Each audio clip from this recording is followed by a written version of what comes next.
Hey there, it's Egwin from Beyond Systems. Welcome back to the 24-day movement and consciousness snacks series. This time we discuss a thing that's happening actually on the ground, on the floor. We will work a little bit on spinal mobility, but also on stability, overall stability of the body. I'm going to show the exercise, and as always in this series, it is just comprised of really quick and short videos. I do much longer and explanatory videos where I really go deep as well, and for those of you who like those, no worries, they will come back as well. However, now just jumping back into those 24 days of movement and consciousness snacks. Today we start on all fours. I'm going to show you this exercise from different perspectives so that you really get an idea of what I'm talking about. We will start on our tiptoes back here. My arms will go directly underneath my shoulders. If you have any troubles with your wrists and your wrists can really take the load off your weight, make sure to place something underneath the ball of your hand.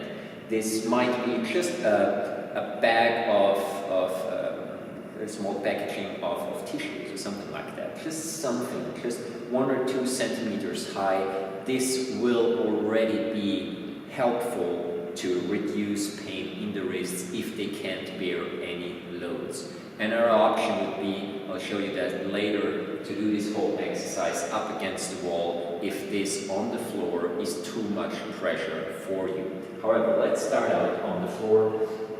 My palms are facing down, my hands are directly underneath my shoulders, my tiptoes are on the ground, and now I want a 90-degree angle between my lower leg and my foot, and I want a 90-degree angle between my lower leg and my thigh, and my knee is actually not on the ground, my knees, they are up in the air like so.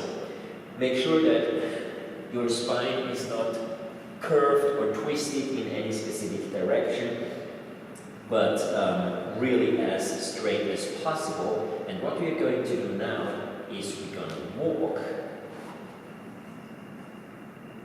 with the upper body to the side, like so.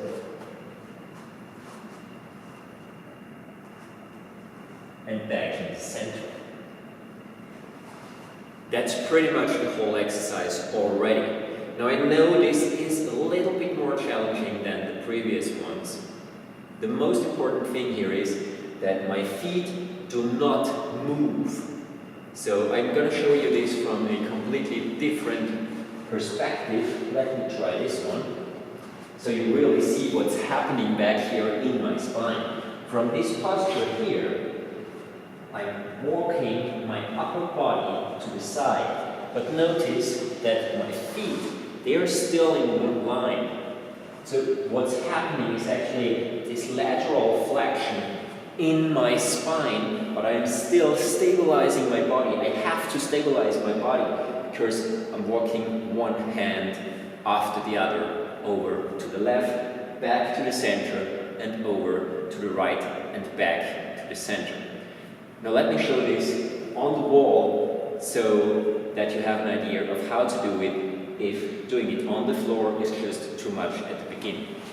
So when I do this exercise on the wall, I still want a slight bend in my legs and in my knees. I'm still just using my tiptoes. So basically, I'm placing my feet parallel towards the tips of my toes, parallel to the wall. I'm gonna go a little bit into my knees, like so. I bend my knees a little bit, and I place my hands just in front of myself on the wall. Make sure that in this case, your whole upper body is slightly bent to the front. Sorry, not bent, tilted to the front, like so as well, and your hands are actually on the wall, like so. So I still want this rough shape that we did on the ground, but with smaller amounts of flexion. So the angles are not as pointy as they are on the ground.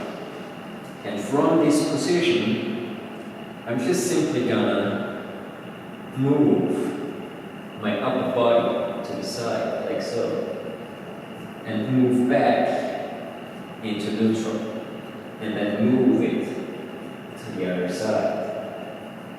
When I get better at this, and my wall isn't too slippery, I can walk myself a little bit further away from the wall, put more pressure on my hands, and again, walk myself to the left, walk myself back into center, walk myself to the right,